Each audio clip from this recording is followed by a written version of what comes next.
Because in the new world, brave new world, authenticity, what's truly unique and original about you, your embodied wisdom and perspective, community, human connection, these are going to be the new Prada, the new Gucci. These are going to be the most valuable things on the planet because AI will commodify everything else. So if you double down on that now, and there's still time, you can become truly what you were meant to be. And it's also, from a practical standpoint, the greatest opportunity of our lifetime. Business with a servant's heart. Welcome to the podcast. Business with a servant's heart. Listen to the podcast. We're all about to talk on life. Our guest will share his life story. We want you to success in life. We're ready and we will start shortly. We're gonna talk on life. We're gonna talk on business. You're gonna shine bright. We are gonna witness. Shout out to my sponsors, A Mind for All Seasons. Your brain is your greatest competitive edge, so why not optimize it?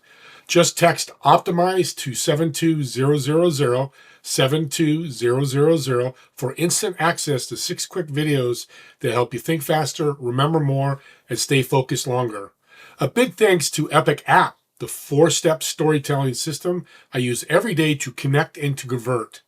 Try it free. Email me at stever1961@gmail.com. That's stevr1961@gmail.com, and I'll get you the free app. Doing Business with a Servant's Heart was just named top 6 in small business marketing. Thank you, everybody, for listening and watching. Welcome, everyone, to Doing Business with a Servant's Heart podcast. I'm your host today, Steve Ramona, and host every time I do this show. Sometimes I say today, I'm like, today, I'm always the host. Well, maybe that changes. Who knows? But I'm excited to have you on because this gentleman guest has been on my podcast before, and it was a year and a half ago, 18 months ago, and we've both changed.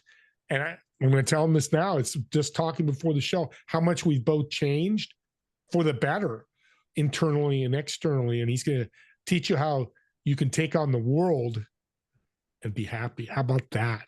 Well, let's start with our gratitude, because I want to start with a positivity, especially for this guest today. And you are amazing. Your kindness is a gift to the world. Gift. How cool is that? And my guest is a great gift, and he's going to be a gift for you guys today. Let's bring our guest on. Derek, welcome to the show. Thank you, brother. It's an honor and a pleasure to be here. I love the idea of being a gift. It's like I like to say to my students, when you were young, remember, and you'd start to actually remember who you really were. And somebody would say, "Who do you think you are? God's gift to the world." And now, if you know better, you'd say, yeah, who do you think you are? So, Yeah. It's powerful. I like that you said that. yeah. Well, before the show, we were talking about a number of ways we were going to go with the show, but you mentioned your morning routine with your wife. Tell us about that and how it's changed you. Yeah, I used to have a very powerful morning routine with meditation and breath work and journaling and visioning, and I still do that. But for many, many years, I've always woken up, and it's like a drudgery to get myself, no matter what, and I've been meditating for decades. I'm very successful and happy in a lot of other ways, but the morning has always been so hard for me. And I can trace it back to when I was a kid, and I would be woken up with my parents fighting every morning. And it would just be so there was this in my nervous system, I couldn't shake it. And what I started doing was I realized I had to get it in my nervous system. I had to get it in my body. I had to set that tone. And so I started by getting out of bed, and the first thing I would do is like the Tony Robbins pump. No matter how I felt, I would just jump out of bed and be like, yes, instead of good God, it's morning, it's good morning, God. And then I started collecting a soundtrack, my morning soundtrack of songs like Look at God and I Surrender and these different songs. And now there's a routine. Every morning I get up, I do my practices, I take a cold shower, or before I take a cold shower, either way, and I put on this soundtrack, and me and my wife dance. We blast it up through the whole house, and we're dancing and we're doing, combinations of yoga and, getting crazy, whatever it is, but it's all the songs that are also affirmations. I'm grateful for my body, grateful for my breath, grateful for the day. Everything works. All my prayers are answered. And we're hugging and we're dancing and we're doing yoga and we're being silly and we're laughing. And I feel happier than I've ever been every single morning. And what's great is I do it and I've done it whether I feel like it or not. That's the key to building a real habit. And instantly now, it's like having a preset button on the dial. Instantly, the minute that song starts, my whole body just gets happy. And now, even I'm happy, I'm looking forward to it with joy. And now it's just joy and happiness and gratitude is a new and permanent frequency of my morning and ultimately of my whole life. And so it just reminded me that no matter what you feel, no matter what's going on in the world, no matter what's going on in you, we have the power in an instant to change our state, to activate our true potential, our nature, our joy. And and that's a much bigger metaphor that I'm sure we'll talk about today. But that's how I start my day now, every day. And it's a habit. I can't not do it. Like I can't not exercise and I can't not, do whatever else I do. It's literally changed my life after decades and decades of waking up and it always being a struggle. You do this daily, 7 days a week? 7 days a week. Audience. Now, if you've got roommates, put a headset on. Yeah. They want you waking up the I roommates. started off doing it with a headset, and my wife's like, "What are you dancing to?" And then I'm there like, you go. and then I'm like, "Check it out." And she's like, "Hey, come on." And now if there's a morning where sometimes we're going in different directions, she's like, and I'm like getting ready, but I'm dancing and she's like, take it off your things and put it on the speaker. So every once in a while we've got busy days, but still we always find a way now to do it. And yes, there's been mornings where I've woken up and I've been like, oh, do I really have to dance? Do I really have to turn on the happy music? Like I actually don't want to be happy. There's a part of me that's like, no, why do I have to be happy? And I'm like, boop, turn it on. And pretty soon it's like, all right, come on, everybody. This life is great. And so it's really an interesting observation about how well dug in some of our nervous system patterns and habits are, and also how quickly you can shift it if you're committed. If you have discipline, and discipline comes the same root as disciple, which means to be a disciple and a devotee of joy, of love, of life, of yourself. And it's great. It's a wonderful practice. One of many, Well, but yeah. I'm glad you mentioned that there's days that you don't want to push that button to hear music. Music, by the way, game changer. I'm not a big music guy, but I know when I listen to music, it's like babies laughing. They just make me happy. Right. But God didn't make us perfect. You're not perfect. We both say it out loud. That's the power of, hey, the day I don't want to do it and you do it. Because how can you not walk into a podcast, walk into a meeting, not happy, not energized without that positivity? Yes. So audience, he's giving that away for free. I will charge you, just kidding. But that's a freebie for all. Do it by yourself too. If you live alone or, nobody's in the house, do it by yourself. Because I'm going to start doing that myself before I start my work day. This is just wonderful. I want to dive into go ahead.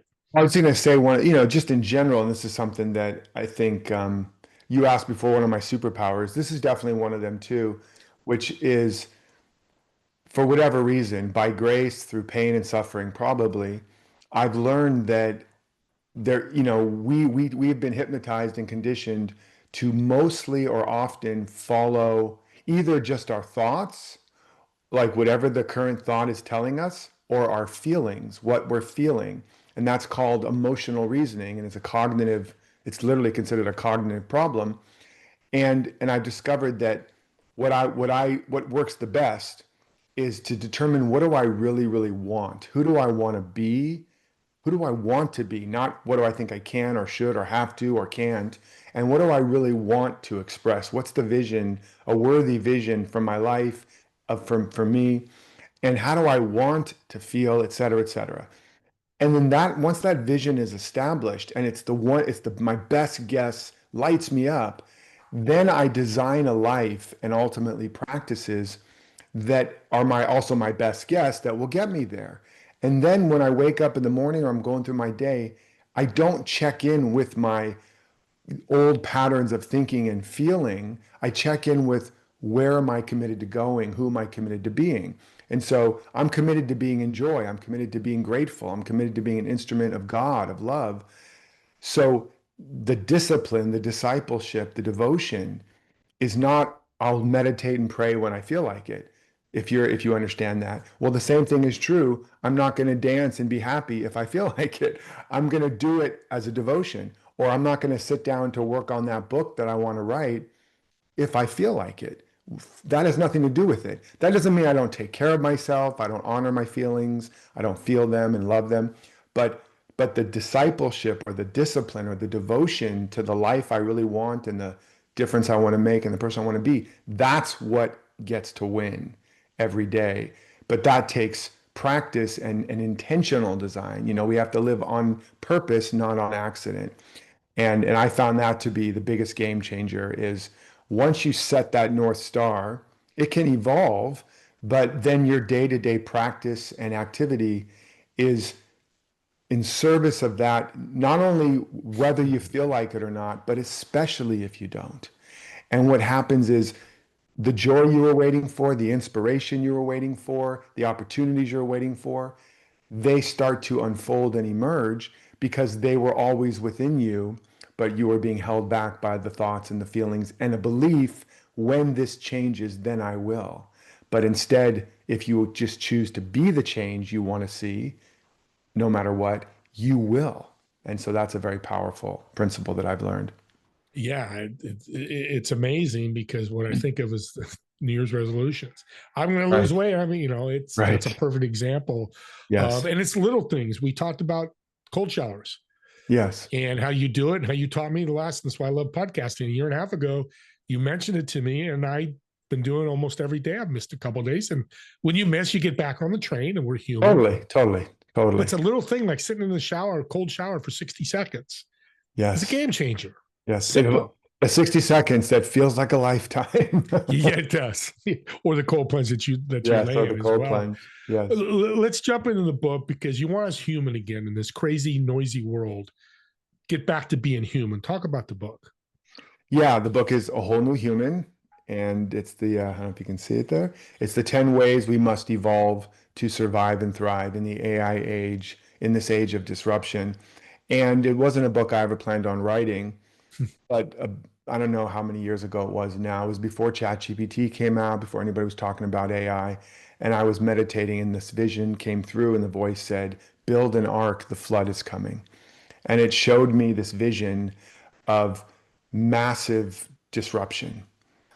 Just in general, there was a sense the world is going to be massively disrupted. That was the first feeling. It's like, uh-oh, I could feel it's coming. And interestingly, I'll say before that, there was another big existential challenge we all experienced called COVID. Before COVID happened, I had the same feeling. And I didn't know, I was like, stay close to your family, get your house in order. Something's coming big. It's going to change the world. It's going to be really bad.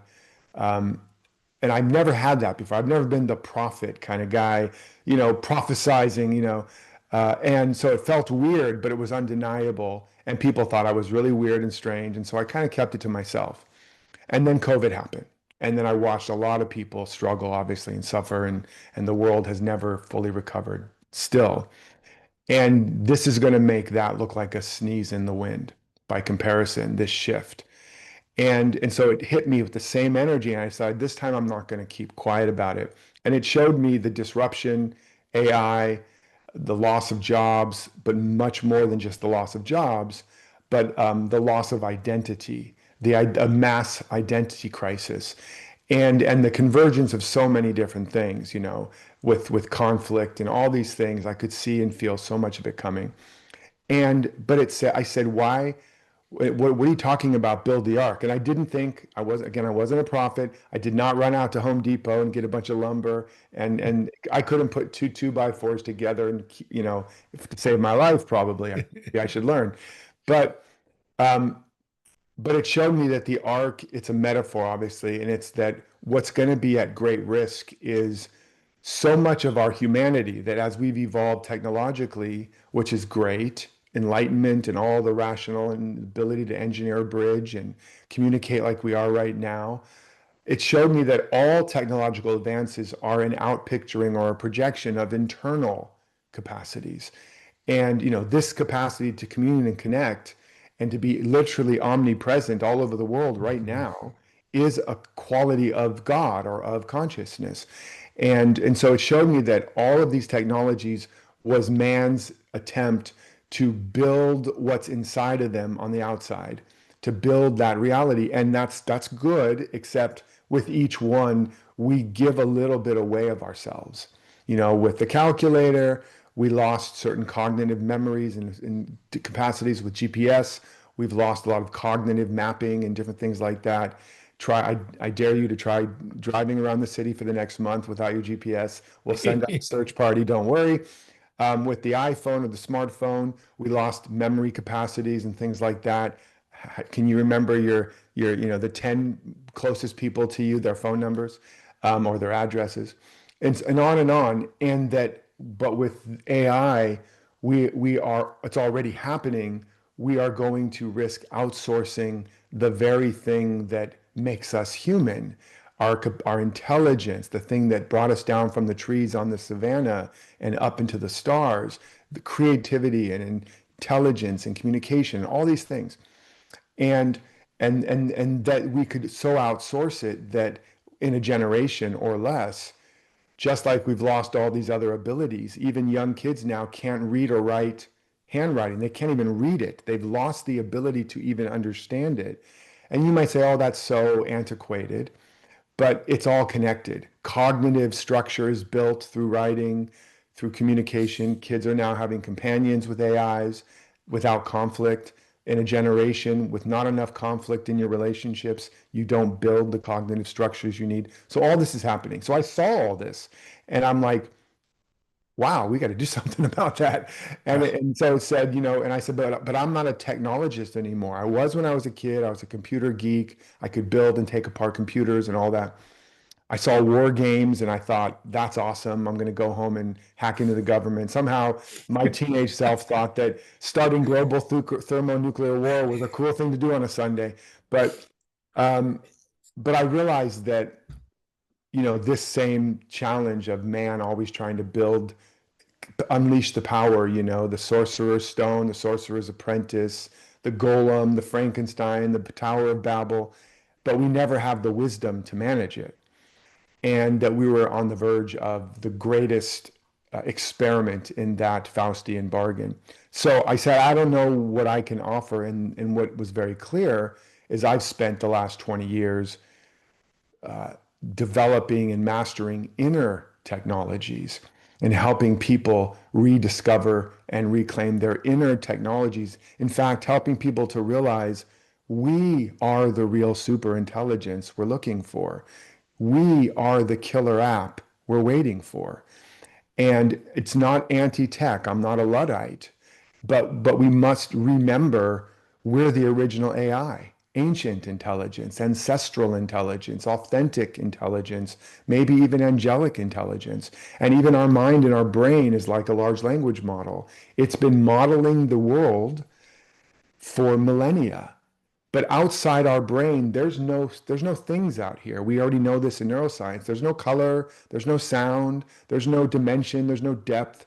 It's all just quantum wave fluctuations, and we've modeled a world just like an AI does. We're the original super intelligence. When it says in the Bible, made in the image and likeness of God, you don't have to even take that as a religious statement. It's a principle. We have the creative capacity to create out of nothing and to create anything no matter what condition we're in. We are the creators of our reality. And we have to remember that now more than ever. And not only remember it, but if we're willing to double down on it, to invest just a little bit more while the tech bros are investing trillions in AI, we invest in our super intelligence, in our killer app, in our upgrading our hardware, not just our hardware. And if we do, not only can we future proof our life and our work and our wealth and our well-being, because AI is going to disrupt and commodify and creatively destroy massive, massive amounts of human labor. That's literally its purpose. If we are willing to do this, we will not only survive that storm, but we will have the opportunity to become the humans we're destined to be and to usher in a truly new renaissance. If we don't, we will outsource, we will have greater productivity for a short term, lose a lot of jobs, have a lot of disruption, eventually lose our agency and our capacity to really create, connect, and have to eventually bow down to the AI overlord because it's got all the intelligence and all the power.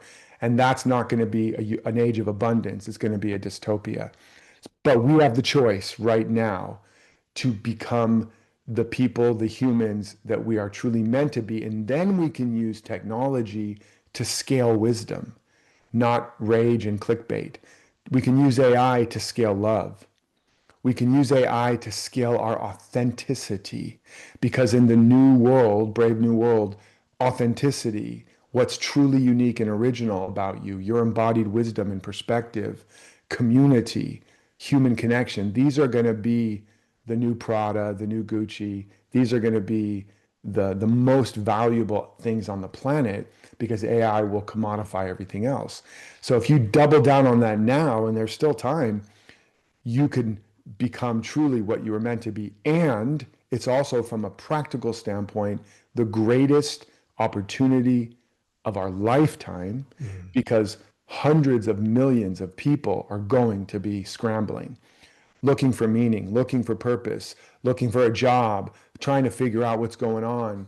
And they're going to need help and healing and guidance and direction and leadership like never before. So if you ever want to be a leader, teacher, author, coach, entrepreneur, creator, this is your moment because always in these great inflection points, the new generation of change makers arise.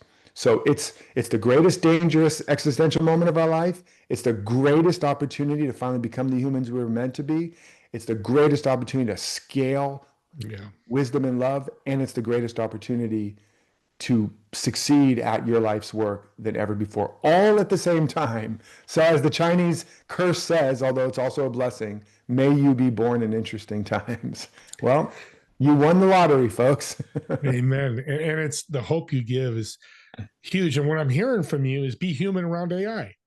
You're working with AI, you're receiving AI stuff. Be human. If you don't recognize the human side, maybe step away from it or move it aside or change it and make it more human. It's a And simple use it to make you more human. Don't just use it. Okay. outsource.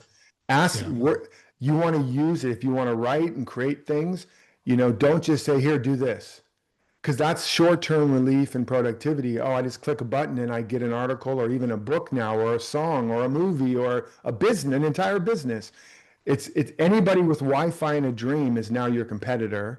But that also means no matter what you do, they don't have to know how to do anything. Just prompt and they got Wi-Fi and they got a book. And now instead of a couple million books, there'll be a couple 100 million books. Instead of a couple million podcasts, there'll be hundreds of millions of podcasts, hundreds of millions of songs, hundreds of millions and billions of websites and apps and that's going to be insane. But what's going to be missing is the signal and the noise, is the humanity and the authenticity. So you want to use AI to get to know yourself. As the Oracle of Delphi, the OG self-help guru said, know thyself. And it was a woman, and she issued a warning. People forget it was a warning.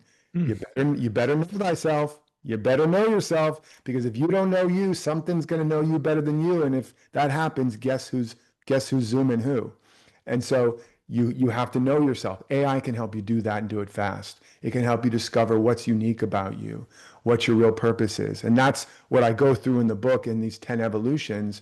I show people how to reclaim and turn on all of this original source code and use AI to do it fast, and then use AI to scale love and wisdom and your unique purpose, et cetera, et cetera.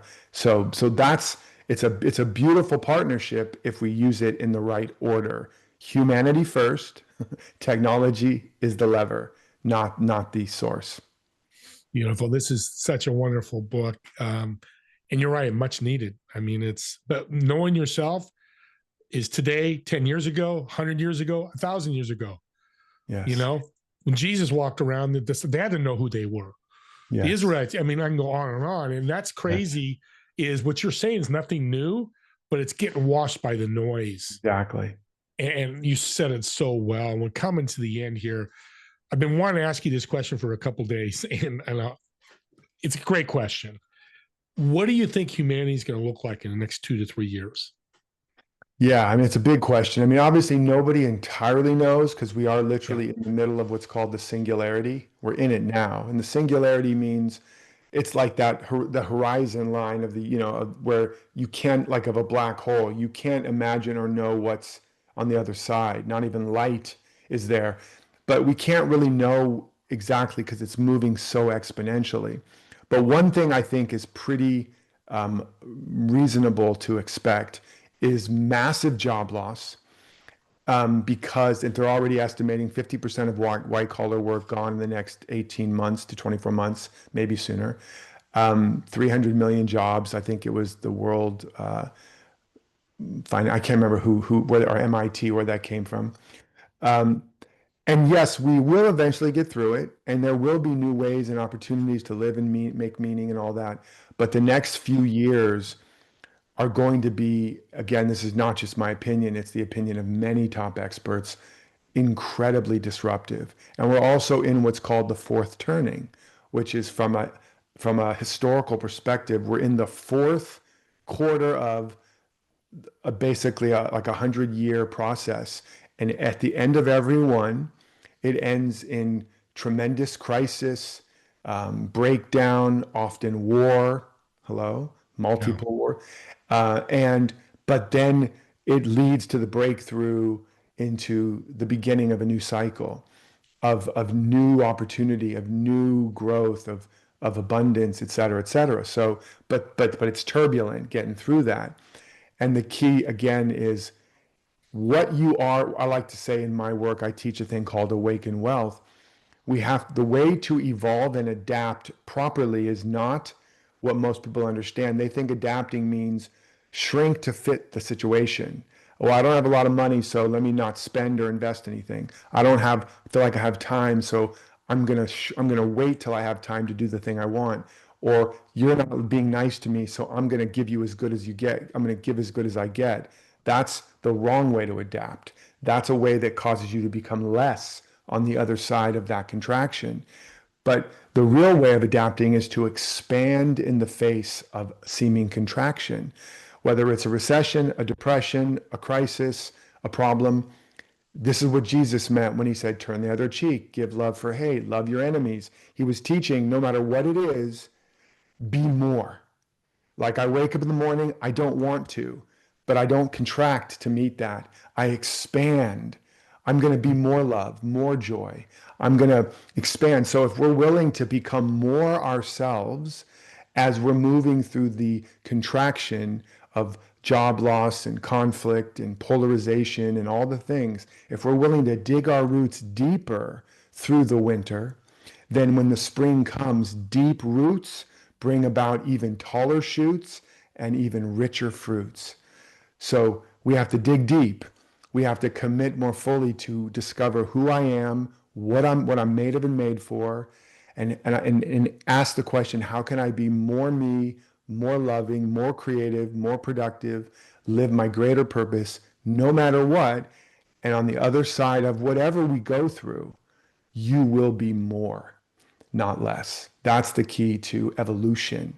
Evolution adapts by becoming more, not less. And that's our opportunity right now in becoming whole new humans, which is really to say becoming the humans we've always been meant to be. I was going to ask you what's the piece of advice, and you did it already. How to be human, and it's easy, but it's not because people won't take It's action. Just like hard. It's simple, but it's hard. But it we were is. designed to do hard. What we're not designed to do is do regret. The number one regret of the dying is I didn't go for it. It's not I went for it and it didn't work out. So we have an opportunity. Don't live in regret. Go for it. Say yes, get help, dig deep, and just commit, as we said in the beginning, to being a celebration, a devotion, a discipline of love and gratitude, and no matter what. And I promise you, if you're willing to do it, no matter what, you will become more and more and more, and not less. And then you will become a person that others look to for guidance, and you will become one of the lights in the world that helps guide others to the next place. More light, more light, more light. You're Yeah. an absolute human rock star. You are, Derek. Thank you so much. Thank you, Incredible brother. guest. How can people reach out to you? I know you've just spurred some emotion, you spurred some action. How can people reach out, and how can they get the book? Yeah, well, they can certainly get the book, anywhere books are sold. But I've created some special AI coaches that are embedded with my teachings in the book, so you can get more of this stuff that I'm talking about. Talk to me 24/7. If you get the book and go to my site, you can go to DerekRydall.com, DerekRydall.com. Right on the homepage, click the link, it'll take you to the book page. Or you can go straight to the book page, DerekRydall.com/whole new human. And when you go there, get the book and put your information in, you're going to get immediate access to these an AI evolution coach and a focus coach that's going to help you use what's in the book, help you ask personal questions. Here's my situation, or my kid, or my student, or my job. I'm afraid of losing my job, or my kid doesn't know what to go to school for, blah, blah, blah. What do I do? Help me. And it will start to give you guidance. It will start, and it will walk you through these evolutions. So, I mean, it's worth 100 times more than the book, but you get it for free just by getting a copy of the book. You can also obviously check me out on YouTube, Legendary Life, Derek Rydall, Legendary Life, and I give away 98% of everything that I have. So there's tons of training and opportunities to learn and grow. But definitely get the book, give it to a friend, give it to a student.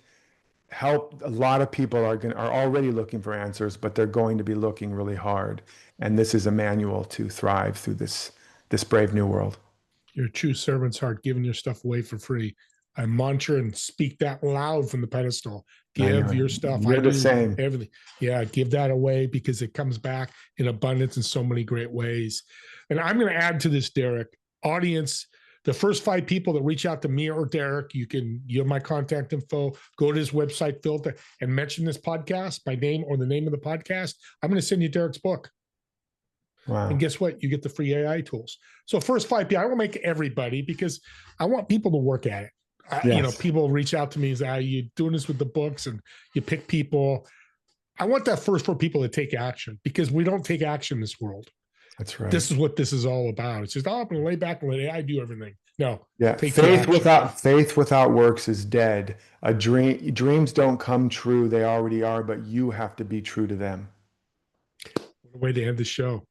Well, subscribe to my YouTube channel, subscribe to Derek's, because these are gifts. This podcast here, you're talking to somebody scared with AI, have them listen to Derek, and I guarantee you their hope is going to blast through the roof, and they're going to break that glass ceiling and not have to worry about AI, because they shouldn't. There's no worry. You just got to make sure you do it right. With that being said, me and Derek want to thank everybody for watching or listening to this podcast, and we'll see you all in the next episode of Doing Business with a Servant's Heart. Have a good day, everybody. Take care.